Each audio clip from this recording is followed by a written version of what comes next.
She was standing on my doorstep at 11:47 at night, and I knew something was wrong before I even opened the door. I had heard the knock, 3 soft, hesitant raps, nothing like the way my sister normally announced herself. Rachel always pounded like she owned the place. 2 fists, rapid fire, followed by, "Open up. It's me," before I could even get off the couch. This knock was different. This knock was afraid of itself. I pulled the door open and she fell into my arms. Not figuratively, she literally fell forward, and I caught her by the shoulders before she could hit the floor. Her knees buckled. Her whole body was shaking the way a person shakes when they've been holding themselves together for hours, and finally, they don't have to anymore. "Rachel." I pulled her inside. "Rachel, look at me." She lifted her face, and I stopped breathing. Her left eye was swollen, nearly shut. There was a cut along her cheekbone, dried blood. Not fresh, which meant it had happened hours ago. Her bottom lip was split. She was wearing a long-sleeved shirt in the middle of August, and I already knew why. I sat her down on the couch. I didn't say anything for a moment. I just looked at her, and I made myself stay calm, because the last thing she needed was to watch me fall apart. "How long?" I finally said. She looked at her hands. "A while." "How long is a while, Rachel?" She was quiet for so long, I thought she wasn't going to answer. Then she said, "About 2 years." 2 years. My sister had been living like this for 2 years, and I hadn't known. Or maybe I had known, in the way you know something is wrong but you let yourself believe the explanations. She fell down the stairs. She walked into a door. "She's been stressed. She bruises easily." I had let myself believe every single one. "Where is he now?" I asked. "Home. He thinks I went to the pharmacy." I looked at the clock on the wall. It was almost midnight. I looked back at my sister, at the face I had known my entire life, the same wide brown eyes, the same small nose, the same stubborn set of the jaw that our mother always said we both inherited from our grandmother. Rachel was 13 months older than me. She had taught me how to ride a bike. She had held my hand at our father's funeral. She was the toughest person I knew, and someone had spent 2 years grinding that down. "You're not going back tonight," I said. "He'll come here." "Let him." She shook her head. "You don't know what he's like, Megan." She was right that I didn't know him well. Rachel had started dating Derek about 3 years ago, after she moved to Clarksville. I was stationed at Fort Campbell. I had just made it through the assessment and selection process for the 160th Special Operations Aviation Regiment, and my schedule had made it hard to visit. I had met Derek maybe 4 or 5 times total. He was tall, quiet, had a firm handshake and an opinion about everything, and I had chalked up the uneasy feeling he gave me to the fact that I was an overprotective little sister. I should have trusted that feeling. "Tell me what happened," I said. "Tonight. Start from the beginning," she told me. It had started over dinner. She had forgotten to pick up something from the store, something small, the kind of thing a reasonable person forgets without consequence. Derek was not a reasonable person. An argument started. It escalated the way she described all their arguments escalating, a slow climb that she had learned to track like a weather system, watching for the signs, trying to change the air pressure in the room before the storm hit. This time she hadn't managed it. He had grabbed her by the arm, thrown her against the counter, and when she tried to get away, he had blocked the door. She got out eventually. "She always got out eventually," she said, because staying meant something worse. She drove around for an hour before she came to me. She had almost not come. She didn't want to worry me. She didn't want to be a burden. She had almost just gone to the pharmacy like he expected, picked up what he asked for, come home, and pretended the evening had never happened. The fact that she said this without any apparent sense of how wrong it was, that was the part that scared me most. I got up and got a cold cloth for her face. I made tea, because our mother had made tea for every crisis, and I didn't know what else to do with my hands.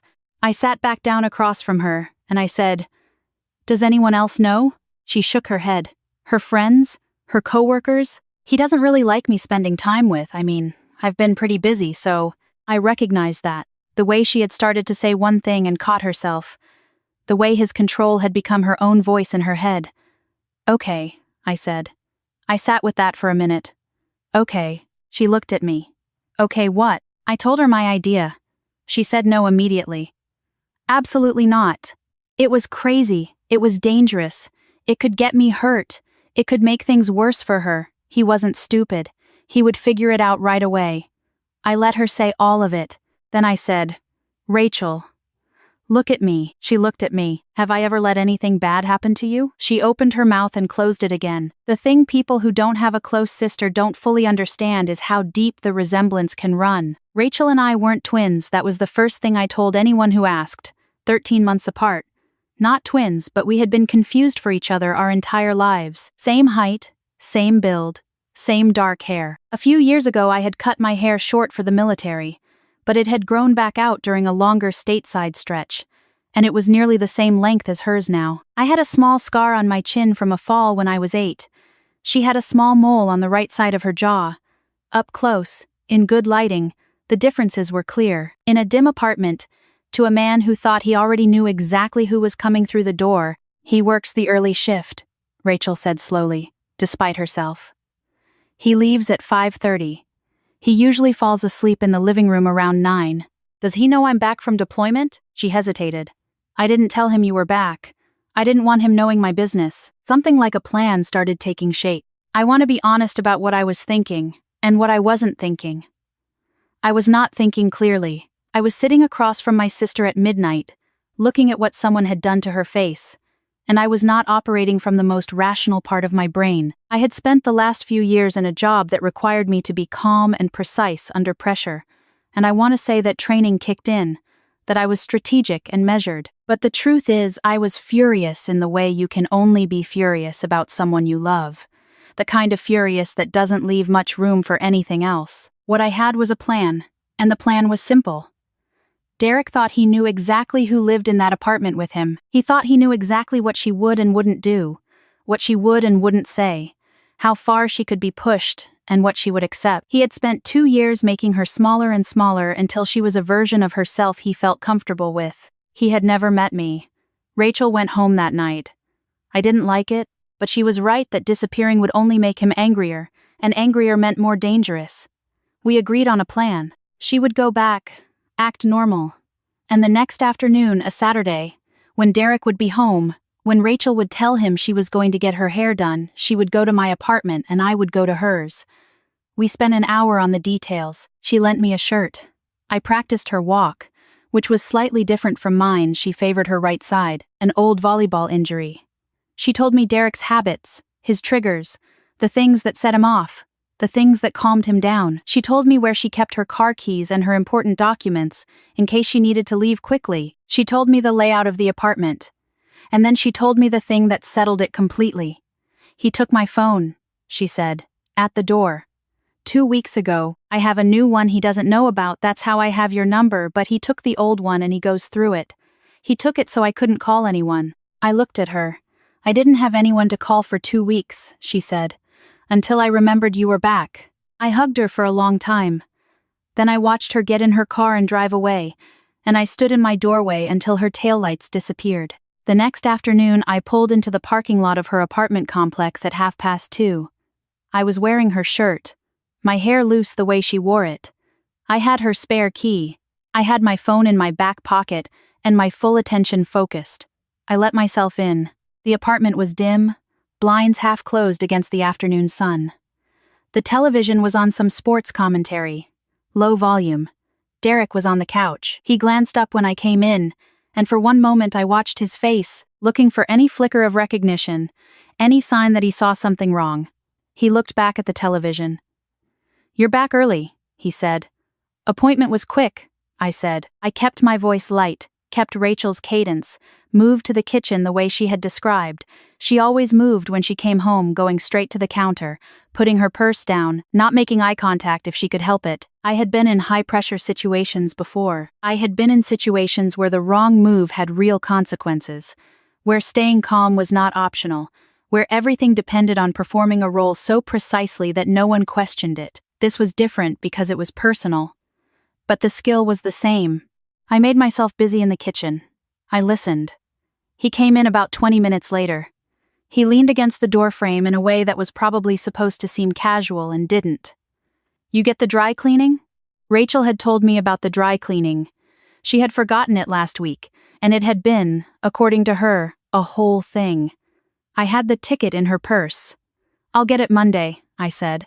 They close at 3 on Saturdays. I didn't make it in time. I watched him process this. I told you to get it this week, he said. I know, Monday, first thing. He was quiet for a moment. I kept doing what I was doing, kept my shoulders loose, kept my breathing even. You know, he said, sometimes I think you just do this on purpose. Do what? Forget things. Don't follow through. Make me have to remind you of everything. I turned and looked at him. I kept my face neutral. It'll be ready Monday. He moved into the kitchen.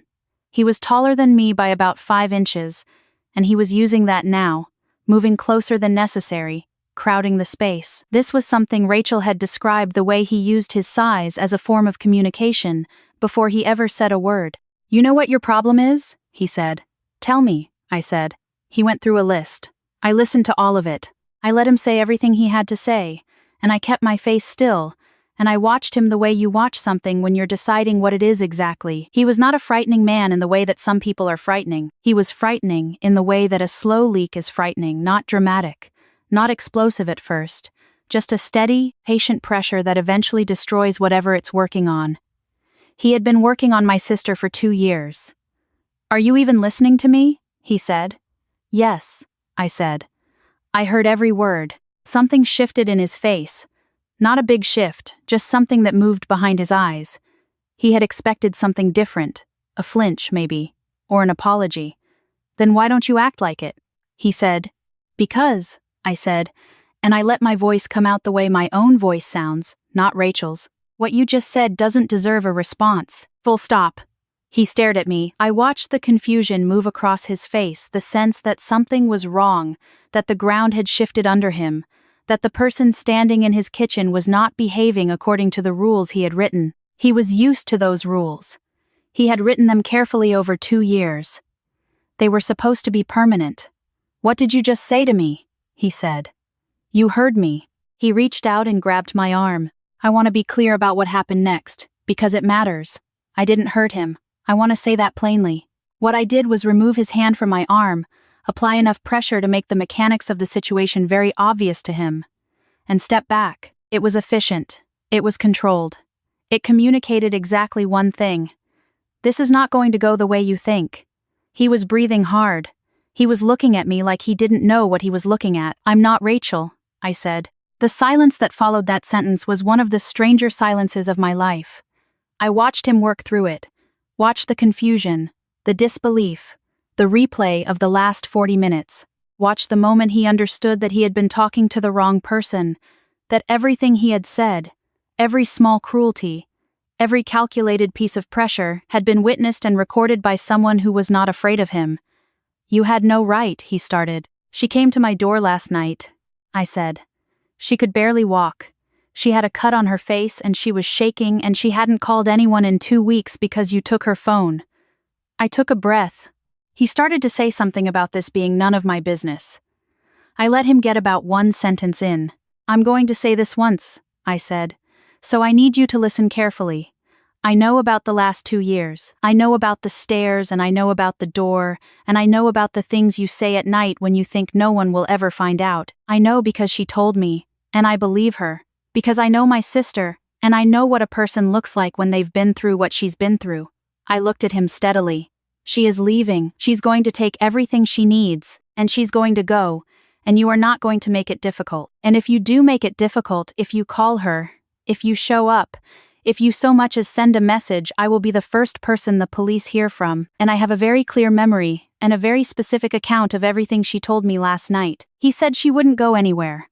He said she needed him. He said I didn't understand their relationship. I had expected some version of this. That's not your decision, I said. That hasn't been your decision for a while now. You just didn't know it yet. I picked up her purse from the counter. I walked to the door. I turned back once. Not because I was dramatic about it, but because I wanted to see his face. I wanted to see what was actually there, under all the pressure and the control and the 2 years of accumulated damage. What was there was not very much. I called Rachel from the parking lot. She picked up on the first ring. Are you okay? She said immediately. I'm fine. Are you at my place? Yes. Good. Stay there. I'm coming back. I paused. I talked to him. She was quiet for a moment. How did it go? He knows, I said. He knows what I know. And he knows that you have people in your corner. That's what matters right now. She didn't say anything for a while. Then she said, I didn't think it was ever going to stop. I kept thinking it was going to be like this forever, and there was nothing I could do. I know, I said. But it's done now. The next part is just logistics, and I'll help you with every bit of it. She made a sound that was not quite a laugh and not quite a cry. You walked into his apartment pretending to be me. It worked, didn't it? You're insane. 13 months younger, and still the one who has to handle everything, I said. Classic. That made her laugh for real. And I stood in that parking lot and listened to my sister laugh. And I thought, there it is. There she is. Still in there. It took about 6 weeks to get everything sorted. Rachel stayed with me for the first 2, while we dealt with the practical pieces, separating accounts, retrieving belongings, filing the documentation she needed. I went with her every time she had to go anywhere near that apartment, which she needed me to do, and which I would have done regardless. The 3rd and 4th week she started staying in her own place, a new one, a 2nd-floor apartment on the other side of town with a good lock and a neighbor she already knew. By week 5 she had called a therapist. By week 6 she called me and said she had gone to dinner with a friend she hadn't seen in almost 2 years. And she had talked and laughed for 3 hours, and she had driven home by herself and felt fine. That was the call I had been waiting for. There's something I want to say, because I've thought about it a lot since all of this happened. People ask me, sometimes friends, coworkers, people who hear pieces of the story, they ask me if I was scared going into that apartment. And the honest answer is no, not for myself. I've been trained for high-pressure situations. I'm not easily intimidated. But that's not really the impressive part of this story, and I don't want it to be what people take away from it. The impressive part is Rachel, not the dramatic part, not the night she showed up at my door, though that took more courage than she gives herself credit for. I mean all the days before that. 2 years of getting up every morning and finding a way to keep going. 2 years of managing something unmanageable, trying to protect herself the best she could in a situation she couldn't see her way out of. 2 years of staying herself, staying the person who taught me to ride a bike and held my hand at our father's funeral even while something was working very hard to take that person apart. She stayed herself. She found her way to my door. She let me help. Those are the things that matter. And if you are reading this, if any part of this sounds familiar, if you recognize the long sleeves in August, or the explanations that feel almost, but not quite right, or the phone that disappeared, please hear me when I say, you are not alone, and you are not trapped, even when it feels most like you are. The hardest step is the one towards someone you trust. You only have to take it once. Rachel would tell you the same thing. She tells anyone who will listen these days. That's who she is. That's who she's always been.